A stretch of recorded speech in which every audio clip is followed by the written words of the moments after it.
listening to the Coffee Hour. I'm Andy Bates. I'm Sarah Gulseth. It is Wednesday, June 19th, just in case you didn't know what day it is. This for the next week and a half, it's going to just be a bit of a blur. No one asks Sarah what day it is, by the way. I don't know what day it is. Nope. But it is Wednesday. It's a good day. It is the day that the Lord has made, and we have two good stories on deck today. Our favorite liturgical artist in studio with a new book today. Excited to share that because it's a combination of, I think, Sarah's top two of her top four things. Yes. Art and music and hymns. Yeah. So two of those. And we're also going to find out about a servant event. When we speak of servant events, we often think of servant events among our youth. But a service project that some of our seniors have been doing. So we're going to head up to the upper Northwest, the upper Midwest, excuse me. Not Northwest, Midwest today. I'm so lost. Don't listen to this for geography or day of the week. Heading to Iowa in the second half. We're heading to Iowa. There we go. I had to zero in there for a minute. Thanks to our friends at Concordia University, Wisconsin for supporting the Coffee Hour. Find out more about Concordia University, Wisconsin at cuw.edu. Live uncommon. You were right on cue today. I was waiting today. In studio with us today, Ms. Kelly Schumacher, the artist, the liturgical artist of Agnus Dei Liturgical Arts. Kelly, thanks so much for joining us. Great. Thank you so much. I always love when you come in studio because you bring great art with you that you've been working on. How long have you been working on this project? A few years? Two. I think about 2 years. Excellent. Yeah. Well, this project is called Lord, Thee I Love with All My Heart, a beautiful book. Sarah gets to look at it. I'll look at it more closely here in just a moment. It over here. But Sorry. This is the hymn, Lord, Thee I Love with All My Heart. Why did you choose this hymn? Oh, well, there was a list, first off. No, because, you can't just use whatever hymn, because not all of them are in the public domain.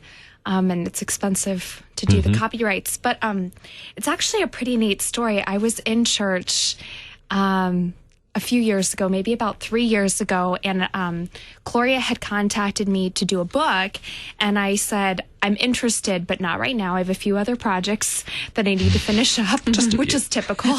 Yeah, I know. I'm continually backed up with things. But I thought, okay, well, I'll just hold out for a little bit. And I think a few weeks later, I was in church and they played Lord, Thee I Love with All My Heart. And I just had this vision in my head of the beautiful moment when Jesus is resurrecting us from the dead, almost to be kind of a little corny, the moment the princess wakes up in the fairy tale. And I was it's all the same story. And I'm crying and I start drawing these sketches. And I think everyone at church honestly was crying that day. And I was I have to have this. I have to do this hymn. And I looked back at the list that he had given me, and it was on the list. And I was this is mine. Don't give it to anybody else. So that's kind of what happens with projects is there's not to get I have an emotional experience with it, but it hits close to home in some way. And then it kind of works from there. So. I'm sorry, I'm enamored by the book. Yeah. Oh, thank you. Andy does not know what's happening right now. I'm sorry. I was just getting caught up in the book. Okay, so Lord, Thee I Love with All My Heart. Do you want to talk about the hymn or the hymn writer first before we get into the art? I didn't do a lot of research on the hymn writer. Okay. Well, what do you love about this hymn? Fine. Oh, well, I have the whole thing memorized now from doing it. But I think what I really loved, the last verse, Lord, let at last thine angels come to Abram's bosom, bear me home, that I may die unfearing, and in its narrow chamber keep my body safe in peaceful sleep until thy reappearing, and then from death awaken me. And I think that's just the best message, and it's so beautiful. And I mean, I don't want to sound mean to other hymn writers, but sometimes the tone, the notes and the flow is very hard to sing to.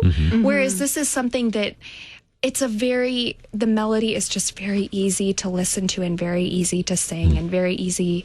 It's just a very calming, beautiful song. So it's a familiar one too. Yeah. I remember this has been one of my favorite hymns. I know the list is long, but this has been one of my favorite hymns since grade school. Maybe 10 or 11 years old when we first learned it. It must have been the hymn of the year or something when I was in grade school. And then we would sing it for every funeral that our choir was invited to sing for. So this is probably a very familiar hymn to a lot of families. Right. And it's a favorite for a lot of people as well. Yeah. So I noticed, it's my turn to flip through the book. I noticed that the main character is a young girl. Yeah. Tell me about that. Okay. Well, we were trying to figure out, me and Kirkmeyer, who is in charge of Kloria Publishing, we were trying to figure out a general storyline. And I had one particular storyline, and that didn't seem to work out. So we went a different direction.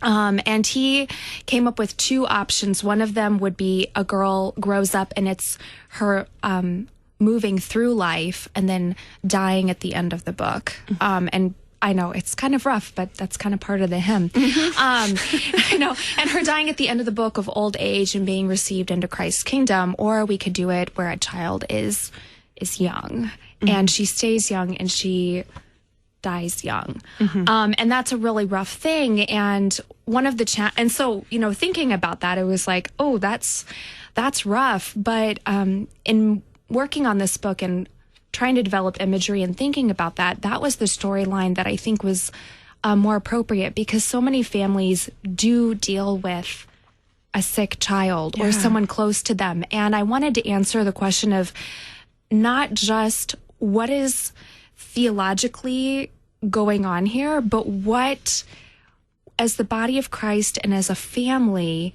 how does a family hold together in that process of suffering, and being anchored in his word and being anchored in church and, being in touch with your pastor, but also as a family deciding to be together and supporting one another through that process, and also the church family. That's kind of an answer. So I know I'm almost tearing up just looking at the pictures. I know, it's so hard. Why do you think I handed it over to you? But it's a good book. But I think it's an important story as a parent. Thinking about how we talk about death. Most importantly, understanding it in from this Christian perspective that death only exists because of sin, because we as humans have disobeyed God. But there is hope because of Christ, and because of that hope we have in Christ Jesus, and that's what this hymn points us to, and obviously the beautiful art as well. Now, you mentioned Kloria. Tell us a little bit about working with Kloria Publishing. Sure. Kloria was started by Kirkmeyer, and he's an organist, and so he does a lot of Lutheran hymnody, I think, like CDs and things like that. And then I think a few years ago he came up with this idea of how to encourage high quality art in the church and combining that with Lutheran hymnody, because a lot of people are familiar with the songs, but unfortunately, the familiarity with good imagery has kind of gone away. So I think he's produced maybe 6 books by now. But he's working with all sorts of different Lutheran artists throughout the LCMS, and I think even outside of the LCMS, to employ artists to encourage them in their craft, encourage them in their abilities. And then also in combining the artists with the traditional hymns, using these as a way to teach children the faith, and teach obviously adults too. But I think a big audience he's trying to reach is, how do we teach young people the faith in a world where everything is trying to take them away from that? So. Now, you talked a little bit about the creative process earlier for creating this book. Tell us about the art, the illustration. These are drawings, am I correct in that? Not yes, paintings? They are. Yes, they're colored pencil drawings. But maybe they could be colored pencil paintings. I don't know, because I know pastel paintings is that. So what I did was I contacted a bunch of families and was asking, would anyone be willing to pose for this book? And a lot of people weren't comfortable with the idea because it's such a rough subject matter. And thankfully we found a family who was willing to do it. And I had to develop all of the imagery and then get that approved by the publisher. And then also find these poses and then actually get the family to act out each of these different scenes or pose. And then I would photograph that. And then that was my photographic reference that I would work from. So it was a very different process than the last book. I was doing more of an illuminated manuscript style. And this time I was thinking, okay, I want this to look real. And I don't want to say contemporary, but more like, not like something from a dream, but something that is very real and very much happens today because the subject matter is so serious. You can't do something in a whimsical style. You can do something in a pretty style, but you don't want it to look cartoony like it's made up. Yeah. You want it to hit a little closer to home. So. Yeah. What is it like working with people as models to put together something like this? Oh, it's really good, actually. Well, it's hard when people don't want to do it. But for the most part, I ask and people say yes or no, and I don't push it after that. And when people want to do it, it is amazing because they start to really get into it. And it's almost like playing pretend. And you literally feel like you're a little kid playing pretend again with them and just watching people come alive.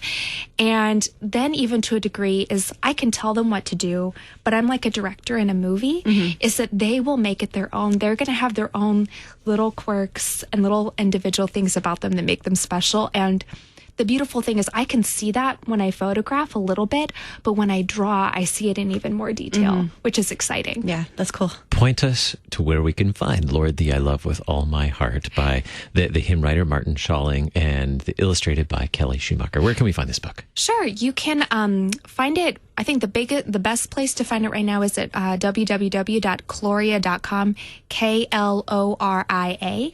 And then they have 2 links where you can actually order the book and you can see the selection of all the other books that they have. Kloria. Kloria. Kloria.com. Yes. Thank you so much, Kelly Schumacher, liturgical artist, Agnus Dei Liturgical Arts. Thank you so much for being our guest this morning. Thank you so much, Andy and Sarah. Coming up in just a little bit, we're going to head to Perry Lutheran Home in Iowa. You're listening to the Coffee Hour. I'm Andy Bates. I'm Sarah Golseth.